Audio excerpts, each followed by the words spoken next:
everyone, welcome back to The Shivering Mouse. I'm so excited to see you today, and today we're going to read the final chapter of the final book of the Chronicles of Narnia. So this is chapter 16 of The Last Battle. The chapter is called Farewell to the Shadowlands. If one could run without getting tired, I don't think one would often want to do anything else. But there might be special reasons for stopping, and it was a special reason which made Eustace presently shout, "I say, steady! Look what we're coming to!" And well he might, for now they saw before them Cauldron Pool, and beyond the pool the high, unclimbable cliffs, and pouring down the cliffs thousands of tons of water every second, flashing like diamonds in some places and dark, glassy green in others. The great waterfall and already the thunder of it was already in their ears. "Don't stop! Further up! Further in!" called Farsight, tilting his flight a little upwards. "Well, it's all very well for him," said Eustace, but Jewel also cried out, "Don't stop! Further up! Further in! Take it in your stride!" His voice could only just be heard above the waterfall, but the next moment everyone saw that he had plunged into the pool, and helter-skelter behind him with splash after splash all the others did the same. The water was not the bitingly cold as all of them, especially Puzzle, had expected, but of a delicious foamy coolness. They all found they were swimming straight for the waterfall itself. "This is absolutely crazy," said Eustace to Edmund. "I know, and yet," said Edmund. "Isn't it wonderful?" said Lucy. "Have you noticed one can't feel afraid even when one tries to? Try it." "By Jove, neither one can," said Eustace after he had tried. Jewel reached the foot of the waterfall first, but Tyrian was only just behind him. Jill was last, so she could see the whole thing better than the others. She saw something white moving steadily up the face of the waterfall. That white thing was the unicorn. You couldn't tell whether he was swimming or climbing, but he moved on, higher and higher. The point of his horn divided the water just above his head, and it cascaded out in two rainbow-colored streams all around his shoulders. Just behind him came King Tyrian. He moved his legs and arms as if he were swimming, but he moved straight upward as if one could swim up the wall of a house. It looked funniest as the dogs, during the gallop they had not been at all out of breath, but now, as they swarmed and wriggled upwards, there was plenty of sputtering and sneezing among them. That was because they would keep on barking, and every time they barked they got their mouths and noses full of water. But before Jill had time to notice all of these things fully, she was going up the waterfall herself. It was the sort of thing that would have been quite impossible in our world. Even if you hadn't been drowned, you would have been smashed into pieces by the terrible weight of the water against the countless jags of rock. But in this world, you could do it. You went on, up and up, with all kinds of reflected lights flashing at you from the water, and all manner of colored stones flashing through it, till it seemed as if you were climbing up light itself, and always higher and higher, till the sense of height would have terrified you if you could be afraid. But here it was only gloriously exciting. And then, at last, one came to the lovely, smooth, green curve in which the water poured up over the top, and found one was on the level river above the waterfall. The current was racing away behind you, but you were such a wonderful swimmer that you could make headway against it. Soon they were all on the bank, dripping but very happy. A long valley opened ahead, and great snow mountains, now much nearer, stood up against the sky. "Further up! Further in!" cried Jewel, and instantly they were off again. They were out of Narnia now, and up into the western wild, which was neither Tyrian nor Peter nor even the eagle had ever seen before, but the Lord Diggory and Lady Polly had. "Do you remember? Do you remember?" they said, and said it in steady voices, too, without panting, though the whole party were now running faster than an arrow flies. "What, Lord?" said Tyrian. "Is it then true, as the stories tell, that you two journeyed here on the very day the world was made?" "Yes," said Diggory, "and it seems to me as if it were only yesterday." "And on a flying horse?" asked Tyrian. "Is that part true?" "Certainly," said Diggory, but the dogs barked, "Faster! Faster!" So they ran faster and faster, till it was more like flying than running, and even the eagle overhead was going no faster than they were. And they went through winding valley after winding valley, and up the steep sides of hills, and faster than ever, and down the outer sides, following the river, and sometimes crossing it, and skimming across mountain lakes as if they were living speedboats, till at last, at the far end of one long lake which looked as blue as turquoise, they saw a smooth green hill. Its sides were as steep as the sides of a pyramid, and round at the very top of it, and there ran a green wall, but above the wall rose the branches of trees whose leaves looked like silver, and their fruit looked like gold. "Further up! Further in!" roared the unicorn, and no one held back. They charged straight at the foot of the hill, and then found themselves running up it almost as water from a broken wave runs up a rock and out at the point of some bay. Though the slope was nearly as steep as the roof of a house, and the grass was smooth as a bowling green, no one slipped. Only when they had reached the very top did they slow up. That was because they found themselves facing great golden gates, and for a moment none of them was bold enough to try the gates to see if they would open. They all felt just as they had felt about the fruit. Dare we? Is it right? Can it be meant for us? But while they were standing thus, a great horn, wonderfully loud and sweet, blew from somewhere inside the walled gardens, and the gates swung open. Tirian stood holding his breath and wondering who would come out, and what came out was the last thing he expected.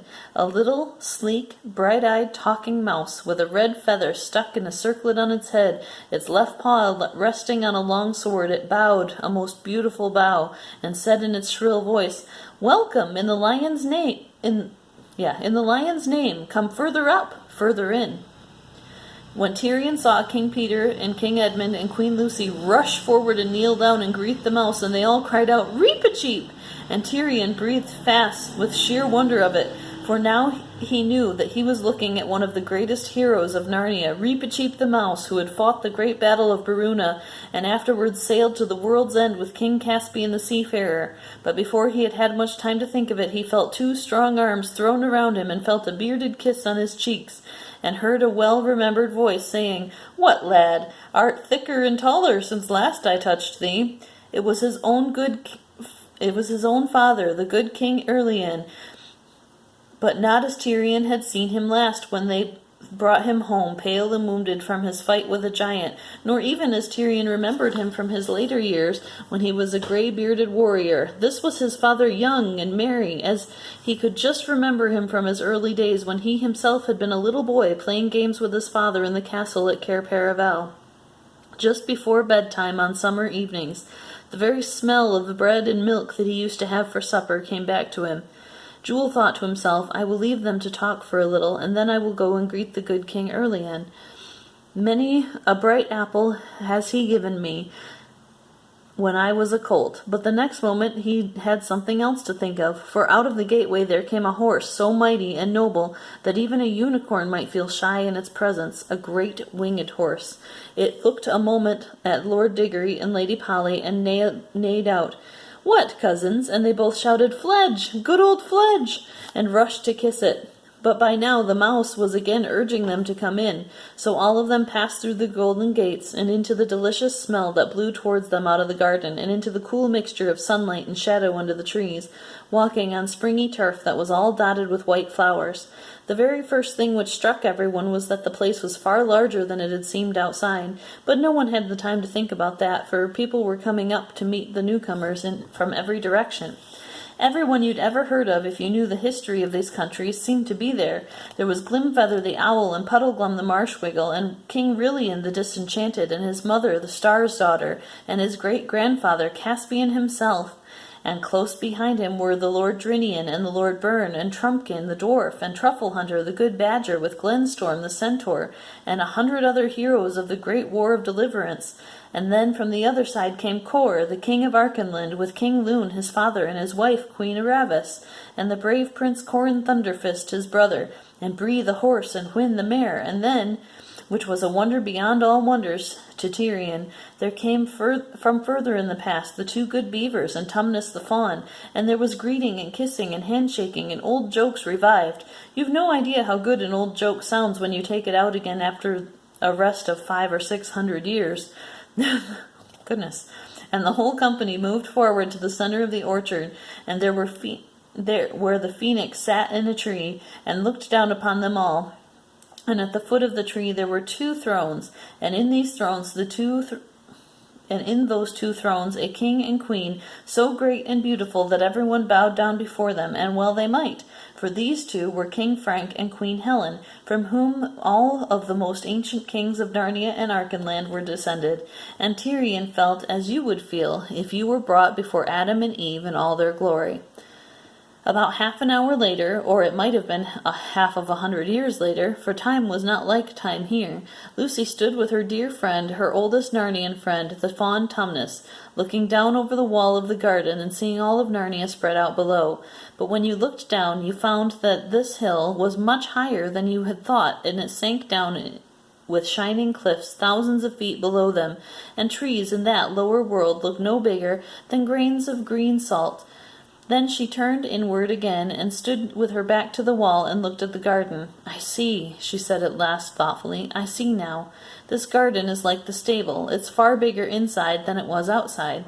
"Of course, daughter of Eve," said the fawn. "The further up and the further in you go, the bigger everything gets. The inside is larger than the outside."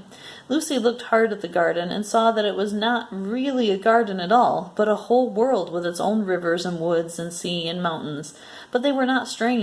She knew them all. "I see," she said. "This is still Narnia, and more real and more beautiful than the Narnia down below, just as it was more beautiful and more real than the Narnia outside the stable door. I see. World within world. Narnia within Narnia." "Yes," said Mr. Tumnus, "like an onion, except that as you go in, each circle is larger than the last." Lucy looked this way and that, and soon found that a new and beautiful thing had happened to her.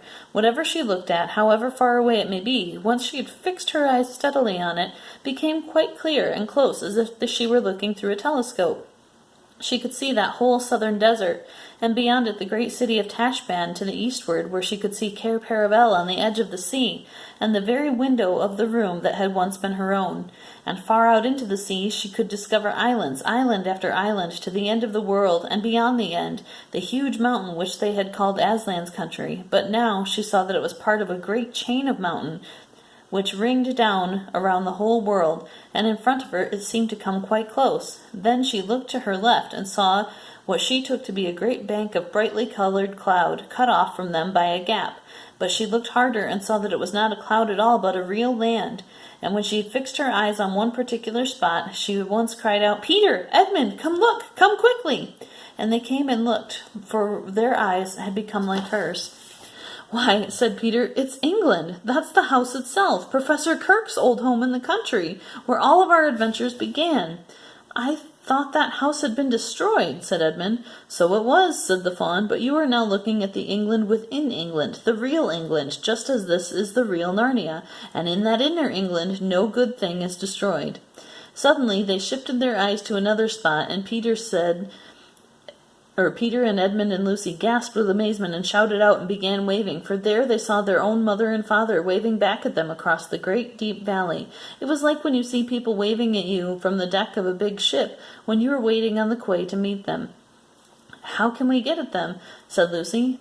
"That is easy," said Mr. Tumnus. "That country and this country, all real countries, are only spurs jutting out from the great mountains of Aslan. We have only to walk along the ridge, upward and inward, till it joins on. And listen, there is King Frank's horn. We must all go up." And as soon they found themselves walking together, and a great bright procession it was, up towards the mountains, higher than you could see in this world, even if they were there to be seen. But there was no snow on those mountains. There were forests and green slopes and sweet orchards and flashing waterfalls, one above the other, going up forever. And the land they were walking on grew narrower all the time, with a deep valley on each side, and across that valley the land which was the real England grew nearer and nearer. The light ahead was growing stronger, and Lucy saw a great series of many-colored cliffs led up in front of them, like a giant staircase, and then she forgot everything else, because Aslan himself was coming, leaping down from cliff to cliff like a living cataract of power and beauty. And the very first person whom Aslan called to him was Puzzle the donkey. You never saw a donkey look feebler and sillier than Puzzle did as he walked up to Aslan. He looked, beside Aslan, as small as a kitten looks beside a Saint Bernard, and the lion bowed down his head and whispered something to Puzzle, at which his long ears went down, but then he said something else at which the ears perked up again. The humans couldn't hear what he had said either time. Then Aslan turned to them and said, "You do not yet look so happy as I mean you to be." Lucy said, "We're so afraid at being sent away, Aslan, and you've sent us back into our own world so often." "No fear of that," said Aslan. "Have you not guessed?" Their hearts leapt, and a wild hope rose within them. "There was a real railway accident," said Aslan softly. "Your mother and father and all of you are, as you used to call it in the Shadowlands, dead. The term is over, the holidays have begun, the dream has ended, and this is the morning." And as he spoke, he no longer looked to them like a lion, but the things that began to happen after that were so great and so beautiful that I cannot write them. And for us, this is the end of all the stories, and we can most truly say that they all lived happily ever after. But for them it was only the beginning of the real story. All of their life in this world and all of their adventures in Narnia had only been the cover and the title page. Now, at last, they were beginning chapter 1 of the great story, which no one on earth has read, which goes on forever and ever, in which every chapter is better than the one before.